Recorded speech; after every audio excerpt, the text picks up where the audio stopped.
সেবা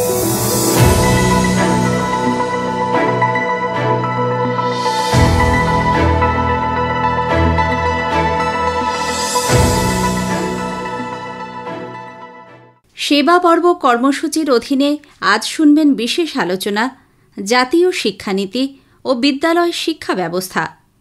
PM শ্রী কেন্দ্রীয় বিদ্যালয় ব্যারাকপুর আর্মির প্রিন্সিপাল অসীম নাথের সঙ্গে কথা বলেছেন কল্যাণ লাহা। নতুন জাতীয় শিক্ষানীতি 2020 বাস্তবায়নের মধ্য দিয়ে ভারতকে শিক্ষা ও গবেষণার এক পীঠস্থান হিসেবে গড়ে তোলার লক্ষ্য নিয়েছে সরকার।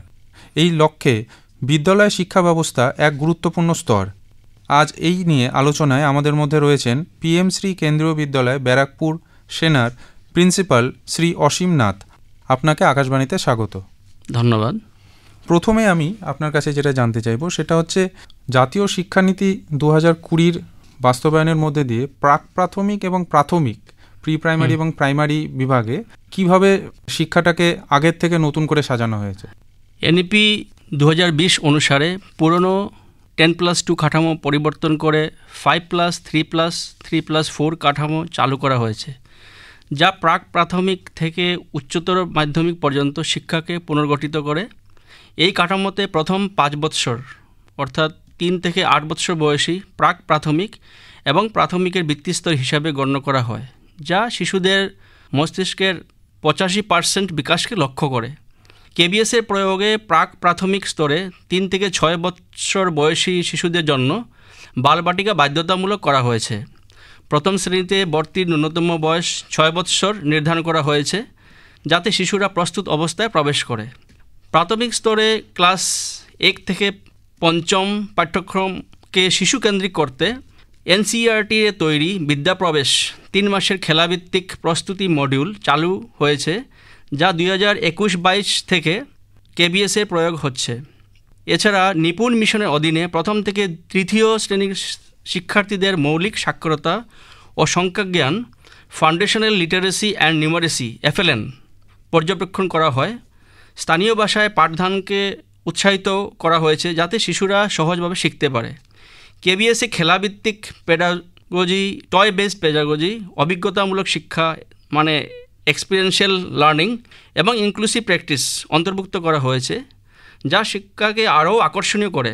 2025 সালে NEP-এর 5ম বার্ষিকতে KBS-এ NCF-FS national curriculum framework for foundational stage করে শিক্ষকদের প্রশিক্ষণ দেওয়া হয়েছে।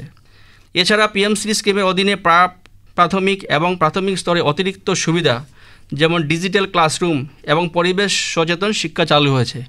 কিছু কিছু স্কুল শুরু হয়ে গেছে বালবাটিকা 1, বালবাটিকা 2, বালবাটিকা 3 স্টেজ ওয়াইজ একটু করে এক ধাপ করে এগুচ্ছে।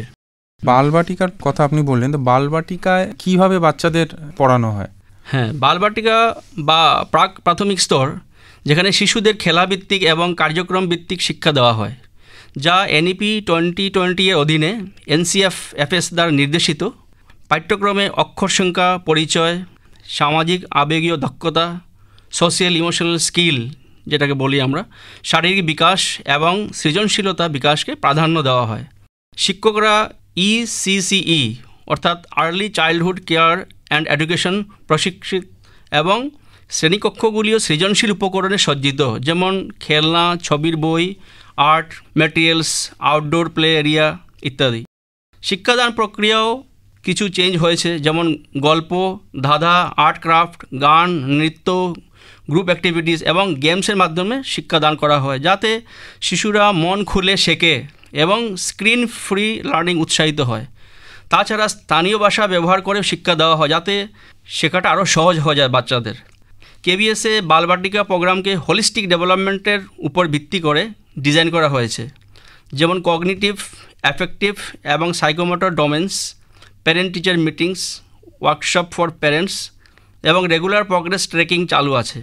বালবাটিকা 3 হ্যান্ডবুকে শ্রেণীকক্ষের ইনফ্রাস্ট্রাকচার, সেফটি মেজার্স এবং মাল্টি সেন্সেসরি লার্নিংয়ের উপরও জোর দেওয়া হয়েছে। 2025 সালে KBS-এর গাইডেড প্লে এবং ইনক্লুসিভ প্র্যাকটিস যেমন লোকাল কালচার ইন্টিগ্রেশন চালু হয়েছে, যাতে শিশুরা এক্সপ্লোরেশন এবং প্লের মাধ্যমে শেখে। এটি নিপুণ লক্ষ্যের সাথেও যুক্ত, যা শিশুদের বৃত্তিগত দক্ষতাও নিশ্চিত করে। বালবাটিকায় বর্তমানে খেলাধুলার উপরে শিশুদের বেশি জোর দেওয়া হচ্ছে, তো এইটা আগের যে শিক্ষা ব্যবস্থা ছিল সেখানে কি বালবাটিকা বা এরকম কোনো বিষয় ছিল না? আগে আমাদের স্কুলে ক্লাস 1 থেকে ছিল, তার আগে কোনো ক্লাস ছিল না, কিন্তু NEP 2020 অধীনে আসার পরে ওই বালবাটিকা চালু হয়েছে, বালবাটিকা 1, 2, 3 এগুলো চালু হয়েছে। প্রাথমিক স্তরে কিভাবে শিক্ষার ব্যবস্থাকে ঢেলে সাজানো হয়েছে? এখানে বলে রাখি যে PM-শ্রী স্কিম অর্থাৎ প্রধানমন্ত্রী schools for rising India NEP 2020 অধীনে চালু হয়েছে, যা 2022-23 থেকে 2026-27 পর্যন্ত চলবে এবং 14,500টিরও বেশি স্কুলকে মডেল স্কুল হিসাবে গড়ে তোলা হচ্ছে। তার মধ্যে আমাদের কেন্দ্রীয় বিদ্যালয় ব্যারাকপুর আর্মি স্কুলটাও ওই PMCর ক্যাটাগরিতে পড়েছে। তো এখানে আমরা কি হয়, KBS-এ নির্বাচিত বিদ্যালয়গুলিতে একটি NEPর মূল স্তম্ভ যেমন SS ইকুইটি এবং কোয়ালিটি অনুসরণ করা হয়। প্রাথমিক স্তরে অতিরিক্ত কারিকুলার কার্যক্রম অর্থাৎ CLA এটাকে বাড়ানোর জন্য সঙ্গীত, নৃত্যনাটক, বিজ্ঞান ক্লাব, বিতর্ক, চিত্রাঙ্কন, অ্যাসেম্বলি অ্যাক্টিভিটিস এবং খেলাধুলা চালু করা হয়েছে। তাছাড়া হাউস সিস্টেম আছে, 4টা হাউস থাকে, সেটা অনুসরণ করে দলগত কাজ বা নেতৃত্ব এবং প্রতিযোগিতা উন্নয়ন করা হয়। তাছাড়াও মাসিক এবং বার্ষিক CLA প্রতিযোগিতা, ক্যালেন্ডার অফ অ্যাক্টিভিটিস, হিন্দি সুলেখ, ডিবেট, ন্যাশনাল স্পোর্টস ডে ইত্যাদি আয়োজিত করা হয়। PMCতে সম্প্রদায়ের অংশগ্রহণকে উৎসাহিত করা হয়, যেমন স্থানীয় ইভেন্টস, ওয়ার্কশপস এবং টিচিং লার্নিং ম্যাটেরিয়ালস TLM ব্যবহার করা হয়। আনন্দময় কার্যক্রম বা জয়ফুল অ্যাক্টিভিটিস যেমন খেলাভিত্তিক FLN প্রোগ্রাম, মর্নিং অ্যাসেম্বলি এবং ইনোভেটিভ পেডাগজি চালু করা হয়েছে। 2025 সালে PMC KBS অতিরিক্ত ফান্ডিং দিয়ে ইনফ্রাস্ট্রাকচার উন্নয়ন যেমন অ্যাক্টিভিটি রুমস, কমিউনিটি ডেভেলপমেন্ট ইত্যাদি চালু করা হয়েছে। এটি শিক্ষার্থীদের সৃজনশীলতা, আত্মবিশ্বাস এবং বহুমুখী দক্ষতা বিকাশেও সাহায্য করছে। আপনি একটু আগে নিপুণ মিশনের কথা বলেছিলেন প্রাইমারি শ্রেণীতে, এই নিপুণ মিশনের মাধ্যমে বাচ্চাদের কোন কোন বিষয়ের উপরে দক্ষতা বিকাশের উপর জোর দেওয়া হচ্ছে?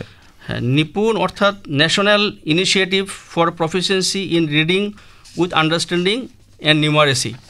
এখানে বাচ্চারা ক্লাস 3 থেকে 5 যারা আছে ওদের সংখ্যাতত্ত্ব, তাছাড়া আন্ডারস্ট্যান্ডিং লেভেল ইংলিশে হিন্দিতে কীরকম আছে এগুলো আমরা চেক করি। এগুলো চেক করার জন্য আলাদা ORF, ওরাল রিডিং ফ্লুয়েন্সি এগুলো টেস্ট করা হয় তারা অ্যাপ দিয়ে।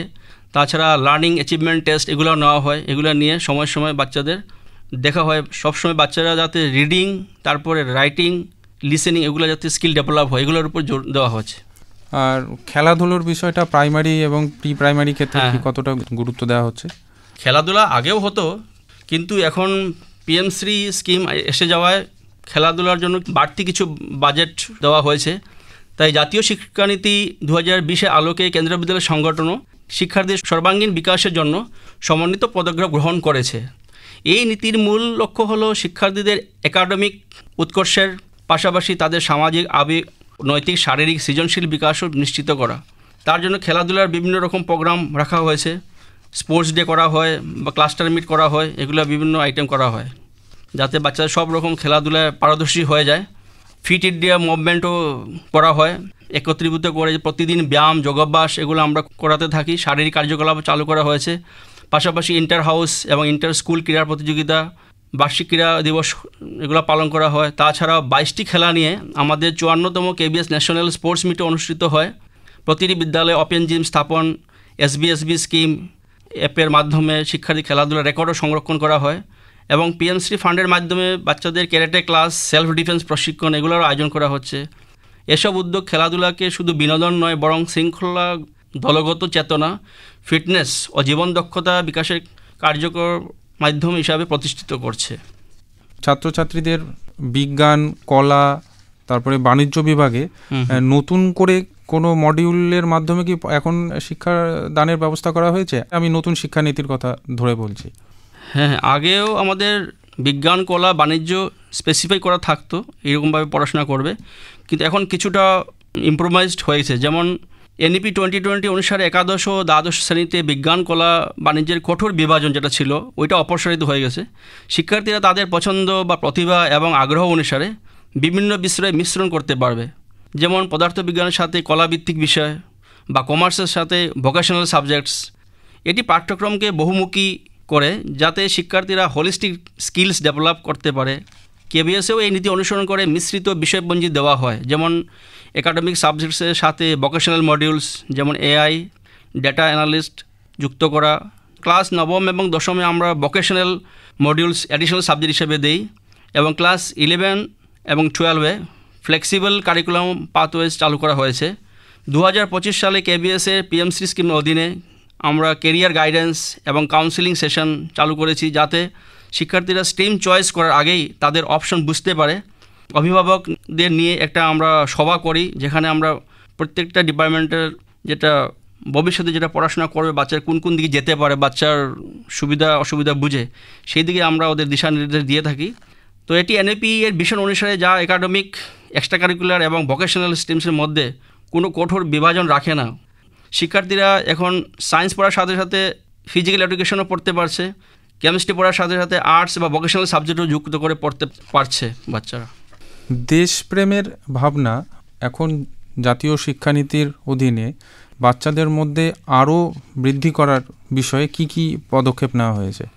আমরা স্কুলে বাচ্চাদের শুধু পুঁথিগত বিদ্যা দিই না, তার সাথে সাথে আমরা কীভাবে ভালো একজন নাগরিক হয়ে উঠতে পারে তার জন্য আমরা কাজ করে যাচ্ছি। যেমন জাতীয় শিক্ষানীতি অনুসারেও আমরা বিদ্যালয় স্তরে শিক্ষার্থীদের মধ্যে দেশপ্রেম, সাংস্কৃতিক মূল্যবোধ এবং জাতীয় ঐক্য চেতনা জাগ্রত করার জন্য নানান পদক্ষেপ আমরা নিয়েছি। পাঠ্যক্রমে ভারতীয় ইতিহাস, সাহিত্য, শিল্প ও সংস্কৃতির অন্তর্ভুক্ত বাড়ানো হয়েছে, যাতে স্বাধীনতা সংগ্রামীদের বীরত্ব, আত্মত্যাগ ও দেশপ্রেম শিক্ষার্থীদের কাছে অনুপ্রেরণা হিসেবে পৌঁছায়। কেন্দ্রীয় বিদ্যালয় সংগঠনের প্রতিদিনের প্রার্থনা সভায় জাতীয় পতাকা উত্তোলন, জাতীয় সঙ্গীত পরিবেশন এবং দেশাত্মবোধক বক্তৃতার মাধ্যমে দেশপ্রেমের পরিবেশ গড়ে তোলা হয়। বিদ্যালয়ের দেওয়ালে স্বাধীনতা সংগ্রামী ও যুদ্ধবীরদের ছবি টাঙানো হয়, যা শিক্ষার্থীদের প্রতিদিন তাদের ত্যাগ ও সাহসিকতার কথাও স্মরণ করিয়ে দেয়। পাশাপাশি স্বাধীনতা দিবস, প্রজাতন্ত্র দিবস, গান্ধী জয়ন্তীর মতো জাতীয় দিবসগুলো যথাযোগ্য মর্যাদায় উদযাপিত হয়। শিক্ষার্থীদের মধ্যে সৃজনশীলতা ও সচেতনতা গড়ে তুলতে পোস্টার প্রতিযোগিতা, কুইজ আবৃত্তি এবং বক্তৃতা প্রতিযোগিতা আয়োজন করা হয়। ইতিহাস ভ্রমণ বা ঐতিহাসিক স্থান পরিদর্শনের মাধ্যমে শিশুদের বাস্তব অভিজ্ঞতাও দেওয়া হচ্ছে। বিশেষ উদ্যোগ হিসাবে প্রজেক্ট বীরগাথা চালু হয়েছে, যা শিক্ষার্থীদের বীরত্ব, পেট্রিয়টিজম ও ব্রেভারি সম্পর্কে অনুপ্রাণিত করে। একই সাথে পিএমসি স্কুলগুলোতে ভ্যালু এডুকেশন, সাংস্কৃতিক কার্যক্রম এবং জাতীয় ঐক্যের চেতনা প্রসারের উপর জোর দেওয়া হয়েছে। নাটক, নৃত্য, সঙ্গীত ও শিল্প প্রদর্শনী, এনসিসি, স্কাউট গাইড কার্যক্রম এবং একতা শপথের মাধ্যমে শিক্ষার্থীদের মধ্যে দেশপ্রেমকে বাস্তবরূপে গড়ে তোলা হচ্ছে। এভাবে কেন্দ্রীয় বিদ্যালয় সংগঠন এনইপি 2020 লক্ষ্যে পূরণে শিক্ষার্থীদের মধ্যে গভীরভাবে দেশপ্রেম ও সাংস্কৃতিক চেতনা প্রতিষ্ঠা করে যাচ্ছে। আপনি একটু আগে 5+3+3+4 এই নতুন ব্যবস্থার কথা বললেন, তো এই নতুন ব্যবস্থাটা কি? শিক্ষার ক্ষেত্রে বর্তমানে চালু থাকা 10+2 কাঠামোটিকে 3 থেকে 18 বছর পর্যন্ত বয়সের বাচ্চাদের 5+3+3+4 এই নতুন শিক্ষা পদ্ধতি ও পাঠ্যক্রমের সাথে পুনর্গঠনের বিবেচনা করা হয়েছে। 4টা ভাগে ভাগ করা হয়েছে এটাকে। একটা হলো ফাউন্ডেশন, প্রিপারেটরি, মিডল আর সেকেন্ডারি। ফাউন্ডেশন হচ্ছে কি বালবাটিকা থেকে শুরু করে, বালবাটিকা 1, 2, 3 থেকে শুরু করে প্রথম এবং দ্বিতীয় শ্রেণী পর্যন্ত, যা কিনা বালবাটিকা হবে 3 বছর থেকে 6 বছরের মধ্যে, আর ক্লাস 1, 2টা হবে 6 বছর থেকে 8 বছরের মধ্যে থাকবে বাচ্চার বয়সটা। এখন ক্লাস 1-এর জন্য বাচ্চাদের বয়স আমাদের কেন্দ্রীয় বিদ্যালয়ে 6 বছর করা হয়ে গেছে। তারপরে হচ্ছে আপনার তৃতীয় ও পঞ্চম শ্রেণীর মধ্যে থাকবে বাচ্চারা, ওদেরকে বলা হবে প্রিপারেটরি। ওরা হবে 8 থেকে 11 বছর পর্যন্ত। তারপরে স্টেজ হচ্ছে ক্লাস 6 থেকে 8, ওরা 11 থেকে 14 বছরের মধ্যে হবে বয়স, মিডিল সেকশন থাকবে ওইটা। তারপরেরটা হচ্ছে নবম শ্রেণী থেকে দ্বাদশ শ্রেণী অবধি, ওইটা 14 থেকে 18 বছর, ওইটাকে আমরা সেকেন্ডারি বলছি। এই 4টা স্তরে ডিভাইড করা হয়েছে এখন। আপনি আপনার মূল্যবান সময় আকাশবাণীকে দিয়েছেন, অনেক অনেক ধন্যবাদ আপনাকে। ধন্যবাদ। শুনলেন বিশেষ আলোচনা জাতীয় শিক্ষানীতি ও বিদ্যালয় শিক্ষা ব্যবস্থা। পিএম শ্রী কেন্দ্রীয় বিদ্যালয় ব্যারাকপুর আর্মির প্রিন্সিপাল অসীম নাথের সঙ্গে কথা বললেন কল্যাণ লাহা।